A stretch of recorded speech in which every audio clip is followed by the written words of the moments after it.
Hello friend, જય Shri Krishna. Geeta's cooking કોર્નરમાં તમારું સ્વાગત છે. તો ચાલો આજે આપણે ફરસી પૂરી બનાવીશું. તો આ ફરસી પૂરી સાતમ નિમિત્તે અને ચા સાથે ખાવાની તો ખૂબ જ મજા આવે છે. તો ચાલો આ 10થી 15 દિવસ સુધી સ્ટોર કરી શકાય તેવી ફરસી પૂરીની રેસીપી શરૂ કરીએ. જો મારી રેસીપી ગમે તો લાઈક, શેર અને સબસ્ક્રાઈબ જરૂરથી કરજો. તો ચાલો આજે આપણે મેંદાની ફરસી પૂરી બનાવવાની છે. તો એના માટે છે ને મેં 500 ગ્રામ મેંદો લીધો છે અને મરી લીધા છે 1 ચમચી જીરું લીધું છે. તો આ બે ક્વોન્ટિટી સરખી લેવાની અને એક નાની વાટકી થાય ને એટલી આપણે લેવાની, બંને મિક્સ કરીને, તો જ અંદર તીખાશ સરસ આવે અને આપણી પૂરી છે પણ ફરસી થાય અને મસાલો ચડિયાતો હોય તો સારી લાગે. તો આ મરી અને જીરું છે ને એને આપણે ખાંડી લઈશું.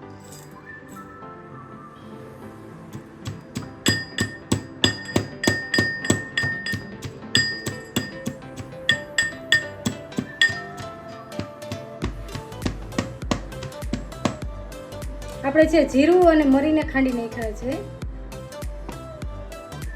મેંદાના લોટની છે ને આપણે ચારી લઈશું. એકની છે ને ચાયણી લીધી છે અને નીચે બાઉલ લીધું છે, એનાથી આપણે છે ને ચારી લઈશું.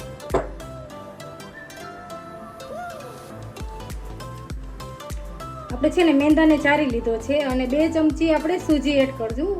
મેંદો એકલો ખાવામાં થોડો ભારે હોય છે એટલે પચવા માટે અને ફરસી પૂરી થાય એના માટે આપણે 2 ચમચી રવો એડ કરશું. સ્વાદ અનુસાર આપણે નિમક એડ કરશું અને થોડી હિંગ એડ કરશું. અને આપણે આ મરીને અને જીરુંને ખાંડીને રાખ્યું છે ને તેને પણ આપણે એડ કરી દઈએ.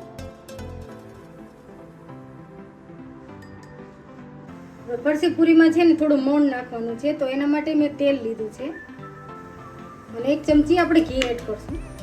આ બંનેને છે ને આપણે સરસ ગરમ કરવા દઈશું. આ ગરમ થઈ જાય ને એટલે તરત જ આપણે આ મેંદાનો લોટનું મિશ્રણ તૈયાર કરી રાખ્યું છે ને એમાં એડ કરી દઈશું.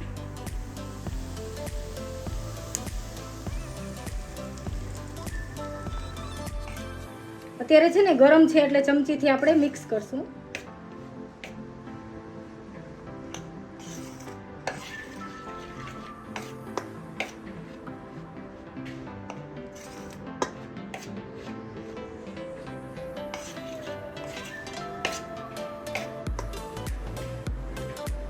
થોડું ઠંડુ થાય એટલે આપણે હાથથી જ મિક્સ કરી લઈશું.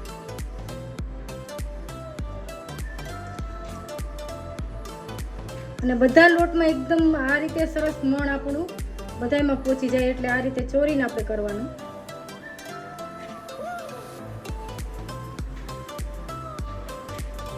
આપણે છે ને બધા લોટમાં સરસ મણ દઈ દીધું છે. તો આ રીતે મુઠ્ઠી ભરે ને એટલું આપણે મણ દેવાનું. જો એ જગ્યાએ તમારું મણ ઓછું લાગે તો પાછું તેલ ને ઘી મિક્સ કરીને અંદર એડ કરી શકાય. હવે છે ને આપણે થોડું થોડું પાણી એડ કરતા જઈશું અને કઠણ લોટ બાંધશું. ફરસી પૂરીનો લોટ હંમેશા કઠણ બાંધવાનો.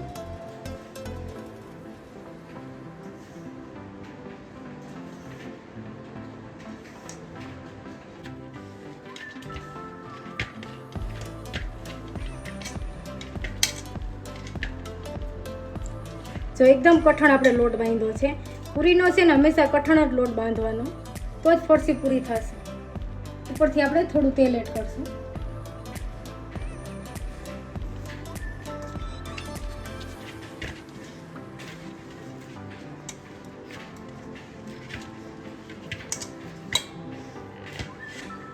આ લોટને છે ને જરા પણ રેસ્ટ નહીં આપવાનો, તરત જ પૂરી ઉતારી નાખવાની. નહીતર શું ઢીલો થતો જશે ને તો ફરસી પૂરી નહીં થાય.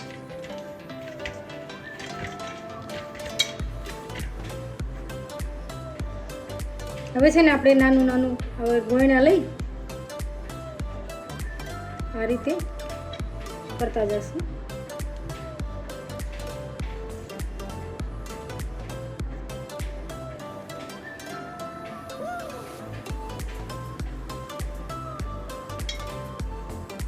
હવે આની છે ને પૂરી પણ જોડે જોડે બનાવતા જશું. હવે છે ને ગોયણું લઈ અને આપણે વણી લઈશું. તો આમાં કોરોલેટ નહીં લેવાનું, એમનામ જ કરવાનું.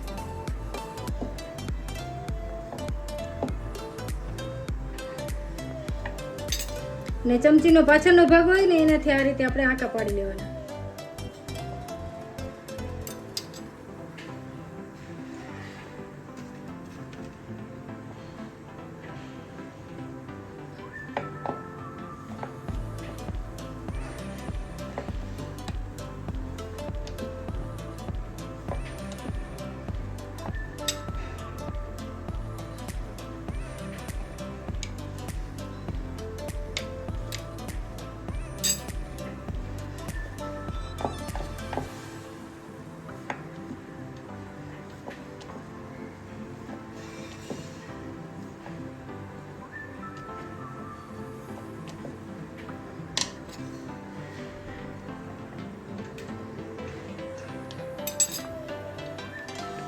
જે વણે ને એક પ્લેટમાં આપણે લેતા જશું.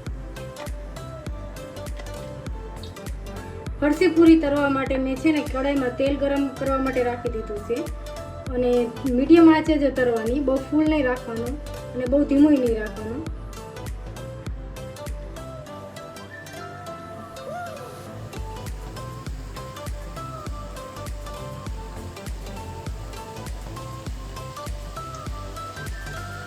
તો અત્યારે છે ને એક જોડે જ આપણે 10-15 પૂરી એડ કરી દઈશું.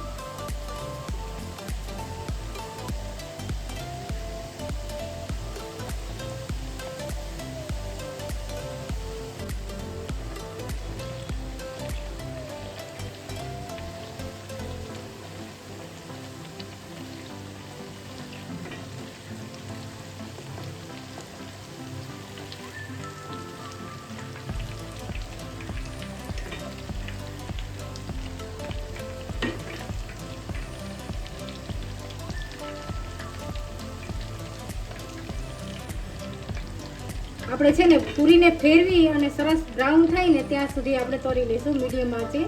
જો મારી ચેનલ ઉપર ન હોય તો સબસ્ક્રાઈબ જરૂરથી કરજો. આપણી પૂરી છે ને મીડિયમ આંચે બંને સાઈડ ફેરવીને આછી બ્રાઉન કરી લીધી છે.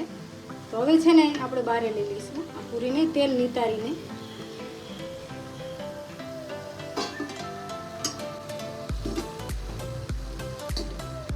બીજી પૂરી પણ આપણે એડ કરતા જઈએ.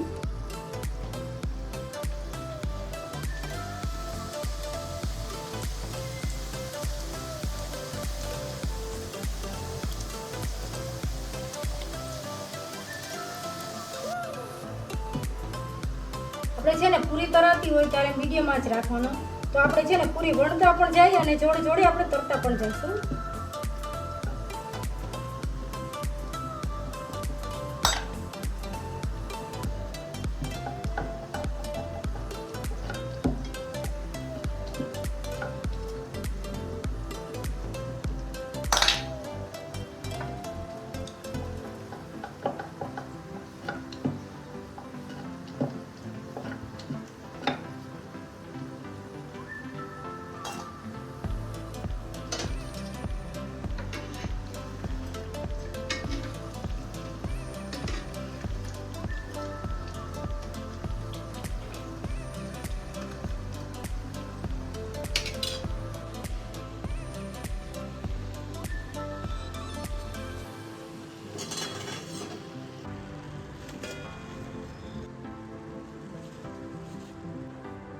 આપણી એકદમ સરસ ફરસી પૂરી તૈયાર છે.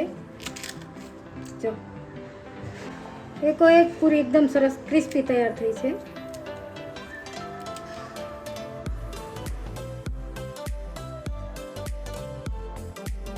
આપણી પૂરી છે ને એકદમ સરસ ક્રિસ્પી તૈયાર થઈ છે. તો આ પૂરીની પહેલાં મેં ફાફડાનો વિડીયો મૂક્યો છે, તેનો તમે મને સારો રિસ્પોન્સ આપ્યો છે અને સારું એવો કમેન્ટ પણ કરી છે. તો તમને ખૂબ ખૂબ ધન્યવાદ. આ પૂરીને આપણે એરટાઈટ ડબ્બામાં ભરી દઈશું. તો તમે એરટાઈટ ડબ્બામાં ભરીને રાખી દેશો તો મહિના સુધી તમે ખાઈ શકો.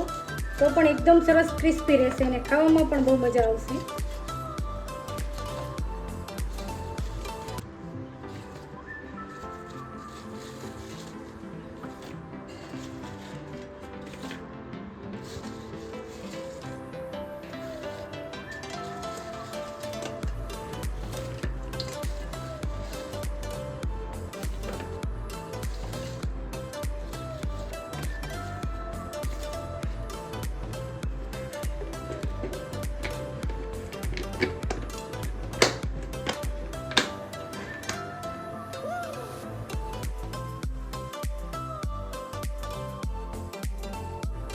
આપણી છે ને ફરસી પૂરી ચા જોડે કે નાસ્તા જોડે ખવાય તેવી એકદમ ટેસ્ટી તૈયાર થઈ છે.